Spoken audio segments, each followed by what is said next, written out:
welcome to Exploring Santa Cruz, a bi-weekly program on KSQD 90.7 FM. I'm your host for today, Mathilde Rand. So, you think that water exercise is for old ladies?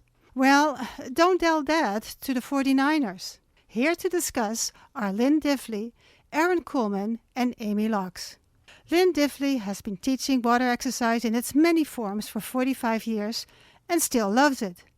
When she was growing up, she swam in Harvey West all summer, and it's still her favorite pool.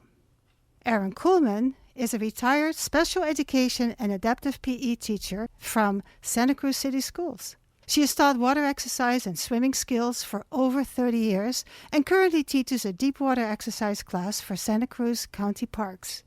Amy Locks is a retired immigration lawyer. She has taken many classes over the last 20 years and has had the privilege of working with many different teachers. Welcome, Lynn, Erin, and Amy. Thank you. Hi. Can you hear us, Lynn? I can hear you. Can you hear me? Yes, perfect. Okay, well, let's begin with exploring where water exercise came from. Erin, you want to start? Sure.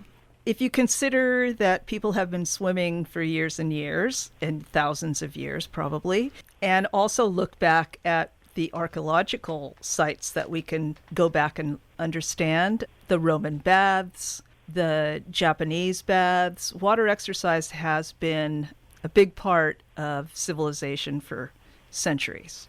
What do you think, Lynn? Yes, I don't remember that far back. I remember Jack LaLanne is my early memories of water being the fanatic that he was, and he loved water, and he would do his calisthenics in water. I remember that as a child even. He was a big fan of water. Yeah, he started in about the 1950s, I understand. He did it for about 30 years. And then, of course, came this whole big crew of teachers all over the country. It's happening everywhere. With different names. Water aerobics, water exercise. Swim fitness. All these things. Yes. So what is it all about? And how does it impact people's bodies? Yeah, 6 weeks. Go ahead, Erin. In general, water exercise is such an excellent way to exercise because very few people cannot do it, both therapeutically, for the fun of the sport, and also for conditioning. So water exercise benefits include cardiorespiratory endurance, muscle strength, flexibility, resistance using different kinds of equipment, or just the resistance of the water pressure on your body, and also stretching, both static and dynamic stretching. In water exercise, shallow water, you can work on balance, coordination of your hands, your feet, your upper body, your lower body. You can develop power, and you can also use it for agility. Lynn, any other ideas? I'd like to add the really, really important joint strengthening. And strengthening because the joints begin with almost every other sport, and even with swimming, they begin to deteriorate. And the water can help people regain some of the integrity of the joint itself and the muscles surrounding it, which can lead to offloading some of the joints. It's low impact activity. Exactly. Right? It takes the pressure off your bones and your muscles. Right. I understand. Low or no. Yeah. Yeah. Deep water is no impact. Right. Yeah. For some of my adapted PE students, it was a thrill to be able to push their wheelchair into the water and have them stand up and walk for the first time, or to be able to run in water, or just float to get off of those achy bones or muscles. Yeah. And I also understand that if you are able to walk in the water, it requires more effort and ultimately burns more calories than walking on land. I didn't know that. Yeah, the pressure on your body with water all around you. I teach a deep water class, so it's even more than a shallow water, but it lowers your blood pressure. It obviously adds resistance, but it also allows you to stretch in different ways that you cannot do when you have the gravity holding you down on land. Yeah, and even breathing too. for people who have diaphragmatic considerations. Being in the water, there's a gentle pressure on the whole body, which allows them to breathe better, which means they can work harder and increase their own cardiovascular. Amy, strength. go ahead. I just wanted to say that conceptually, it may be hard to understand what deep water is versus shallow water. Shallow water aerobics is when one is actually on the floor of the pool in the shallow end, and you might be in the water up to your chest or your shoulders. Deep water, people use the assistance of some kind of floating device, so there are no feet to touch the ground. It's all floating, Right. and all your movement and your control comes from your core. You mentioned, Erin, swimming. Is Yes. there a correlation or a relationship between swimming and water exercises? Well, swimming is an ultimate water exercise, of course, but it's a repetitive exercise, whereas water exercise, you can add rhythm and fluidity and different zones, different planes, whereas swimming is, I mean, it's an excellent form, and it definitely touches base with all the different muscles of your body. But the water exercise, you can focus on one part of your body, or in the case of a lot of our clients, rehabbing something that has not been working well. Now, talking about rehabbing, tell us a little bit more about that. Well, I know that water exercise is also used by professional athletes for increased stamina and agility. And also, it allows them to do things in the water that might be contraindicated by their muscle mass or by some kind of injury that they're rehabbing. So, yes, the 49ers, I'm sure a lot of other different sports teams use water. I know that they sit in cold water and they exercise in warm water. I've seen volleyball players dive to the bottom of the pool with kettleballs to increase their stamina. Yeah. Do you have to be able to swim for water exercise? No. Oh, no. No? One not at doesn't. all. In classes I've taken, I've had people working out near me in shallow water, and they have been able to participate in the classes well because they feel safe and can do what's asked of them. Go ahead, Lynn. She's quite right. You don't even have to be unfearful of the water. I've had students who are quite fearful, and they will stay waist high to chest high and get a great workout, and eventually, of course, the fear drops away as they're having so much fun, they forget about being afraid of the water. That's true. And that's a cultural, a lot of people that are terrified of water because they never grew up as we did. I mean, tadpoles, we were swimming as teeny people, and and if you've never had that experience until you're a grown adult and have had maybe one bad experience, it's a scary place to be. But WaterX can get you over the hump. You're with friends, you're with people that are supportive. You can go shallow, you can go deep. Yeah. I have, in the deep water class that I'm currently teaching, I have 3 women right now that do not swim.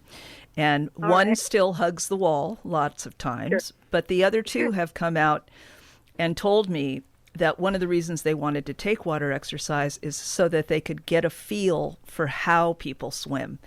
And almost all the adults that I have had that are not swimmers have had a traumatic experience as a child and never could get past it. So I've been lucky enough to be able to get those people into the pool by themselves and teach them flotation and to overcome that fear.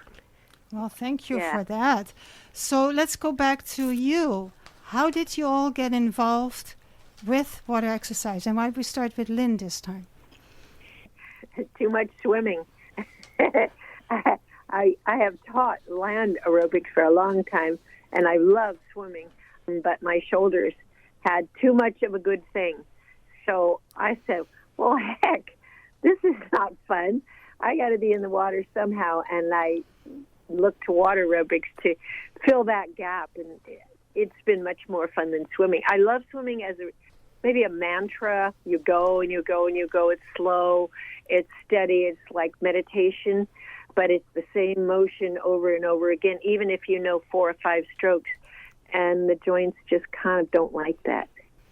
as Erin said, the more variety we can provide in the water environment, then the less chance of any injury or overuse injury in any one joint. So I think we have an advantage in that sense over swimmers.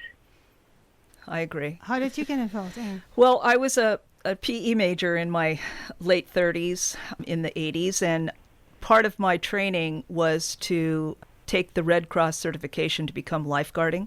And the lifeguard certification taught me a lot more than just my childhood of growing up in the ocean and, like Lynn, swimming every day and never really developing a fear of the water. I thought pools were kind of boring, frankly, because all you did was swim across and touch the bottom, and that was it. But the ocean, it was constantly changing and always something going on. So I learned to be very comfortable in the water. And then because of my training, particularly focusing on adapted physical education, which was children and adults with a wide variety of disabilities, they either could not move their muscles or had some kind of trauma to their muscles. And so it was my job to figure out, how can I undo the damage that had been done? So a big part of that was learning how to exercise in the water. And I remember one class at San Jose State, we sat in inner tubes the whole time. I don't know if you ever did that, Lynn. But that was so goofy. When I look at the ways that I learned how to teach water exercise, I taught in very warm water for children with post-polio or cerebral palsy. Right. But I also taught prenatal exercise. So it's been a wide range of experiences. How did you get involved, Amy? I love water and being in water. So I chose to start doing water aerobics or participate in it years ago. And then I had to take a break from it. I had to take a break because I had an injury which I was told was from water aerobics, but it actually had nothing to do with it, and it could not have happened there. There's very few injuries a person can get in water aerobics other than possibly a cramp. And what it was the beginning of arthritis in my hips. So I took a long break, and then I couldn't walk because of atrophy in my legs. So I had physical therapy to get my strength back, and I had water therapy, and then I was able to get back into water aerobics. And I have been going diligently ever since, and for 10 years probably at least. I love it. I love water, and the classes are definitely fun. I currently have go to 3 different places, or I have 3 different teachers, 2 at one place and 1 somewhere else, and they all have different styles and different ways of teaching, which I think are really helpful. If you have some training in Pilates, you can use that training in the water and really work on your core. And you can add various different things. And there are some teachers who really work on skill development, form, and I think that's really important. We'll talk about it a little bit more, because first I want to remind people that they're listening to Exploring Santa Cruz on K-Squid. My name is Mathilde Rand, and my guests are Lynn Difley on the phone, Erin Coolman, and Amy Locks in the studio. And the topic is water exercise. So let's return to the question what people can expect when they come to the water exercise class. You want to start, Erin? Sure. My water exercise class is musically based. I love music. I use music for both rhythm and also just for the fun of recognizing the song and singing along. My group is mostly women, mostly middle-aged or older. I do have some young moms who are in the pool as well.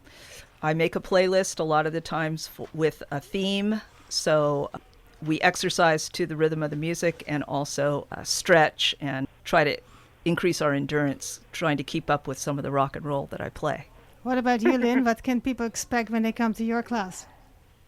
Well, I have several different styles of classes. I have a mobility class twice a week, and that's aimed at people with joint problems, replacements, pre-replacement, post-op, pre-op, arthritis, long-term joint problems, and it's aimed at getting in touch with how your body works. No music, because you need to focus on how your body works.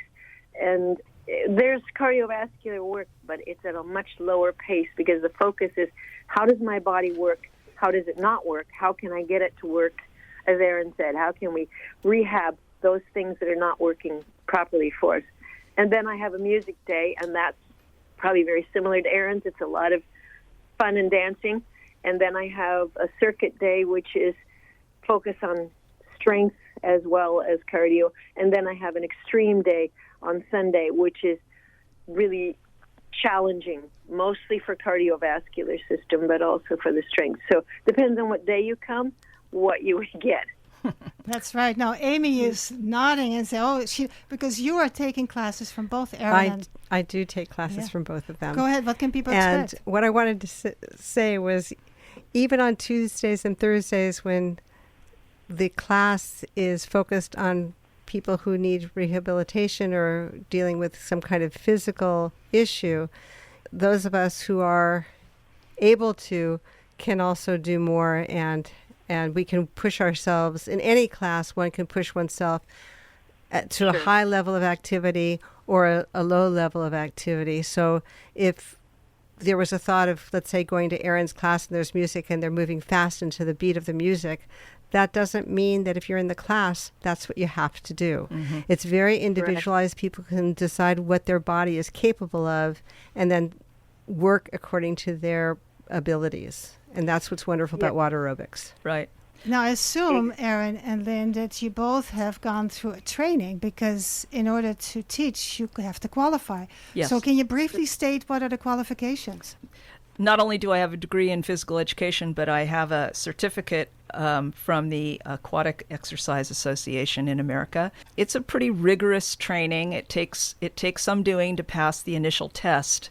And then, just like teaching, you're required to keep up with your continuing education units. It's a lot of classroom management. It's learning. It's a lot of book learning, a lot about physical limitations of our bodies, as well as developing fun programs that people really want to come to. What about you, Lynn? What kind of training did you have? The AEA as well, but before that I had the Idea Fit, which is a land-based. It's very similar to what AEA, only without the water. It's land-based group exercise skills and drills and concepts and knowledge and all-around knowledge, so you know what you're dealing with and how to deal with it on land and both in water.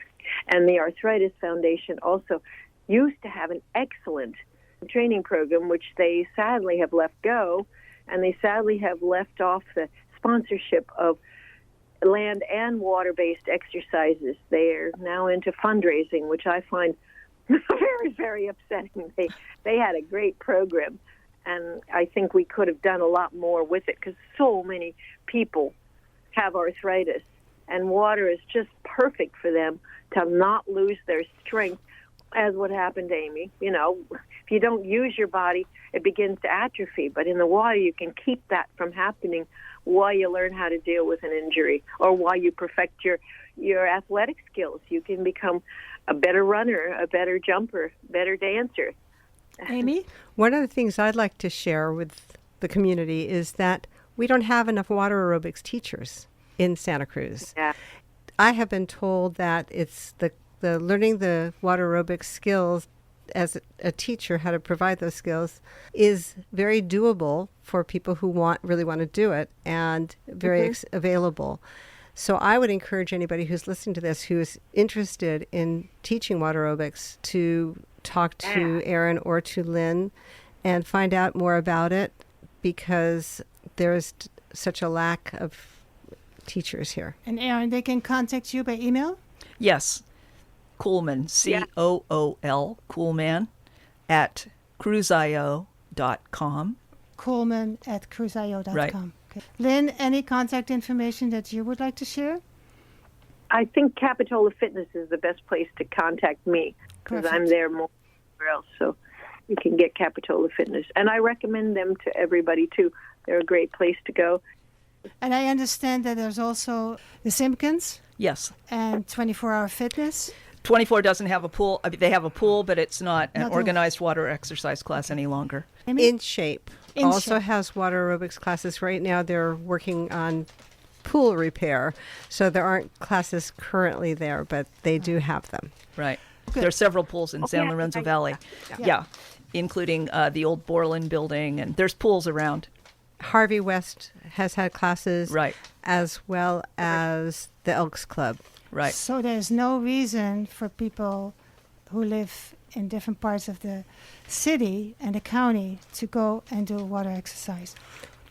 I want to know a little bit about the feedback. What kind of feedback are you, Lynn, getting from your students or your clients? Do you call them clients, students? What do you call them?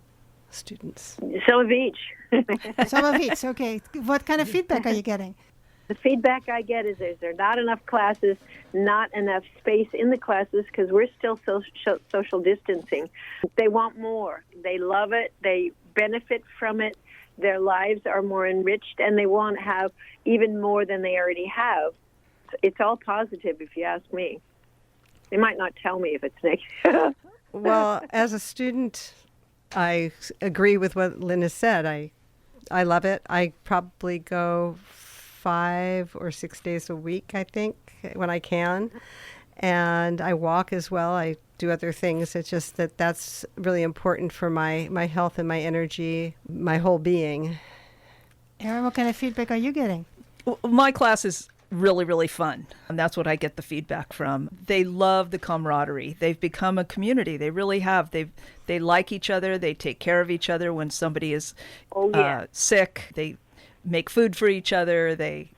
It's a really pleasant environment to be, especially at Simpkins, a beautiful outdoor pool right near the ocean, the blue skies, the clouds, even in the rain, It right, rained Lynn? this morning. Even in the rain. I was in the water in the rain this morning in Capitola. It was lovely. No, you're wet already. Who cares, right?